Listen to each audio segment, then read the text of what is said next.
لسه حاصل لي موقف يا جماعه من كام يوم بين لي ان احنا عندنا مشكله ومش واخدين بالنا منها ومتعايشين معاها، فحبيت ابين لكم موضوع زي ما هو ظهر بالنسبه لي بالظبط. الموضوع بمنتهى البساطه ان انا عندي زميل في الشغل اسمه سامي عبود. سامي ده من الشخصيات الجميله اللي يتحط على الجرح يطيب. سامي جدع وابن بلد وابن اصول.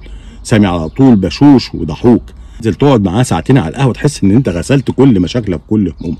وعلى طول بتصل بيه رغم انه خد اجازه بدون مرتب، في بينا تليفونات، في بينا معايدات. المهم عشان ما اطولش عليكم، من كام شهر لقيت نفسي انقطعت العلاقه بيني وبين سامي وبقيناش نكلم بعض. وايام العيد ببص لقيت سامي متشير على الفيس كل سنه طيبين وكده، فدخل اكتب له كومنت وكل سنه طيب واعمل له الموشن الجميل.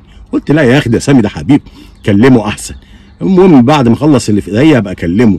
جري بيا الوقت وفات يوم 2 3 خلصت اجازه العيد. ولما نزلت الشغل ولقيت واحد صديق لينا كان صديق مشترك ففكرني بسامي، فقلت له يا اخي لا اله الا الله، صدق انا كنت عايز اعيد على سامي اللي هو ايه اخباره.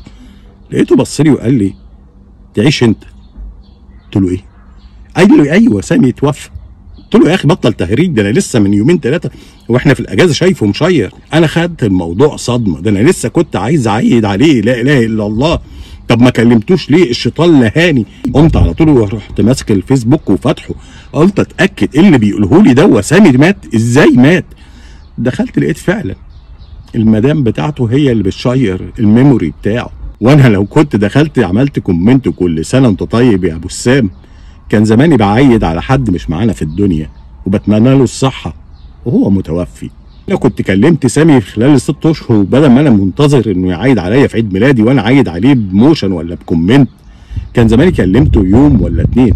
طبعا ده رد القضاء الله وده محكوم، واللي احنا كناش هنتقابل ده قضاء ربنا، بس احنا علينا فعلا ان احنا نسعى في الدنيا واللي ربنا يجيبه لنا يجيب. بس لب الموضوع يا جماعه، كلموا احبابكم، كلموا قرايبكم، كلموا اصحابكم.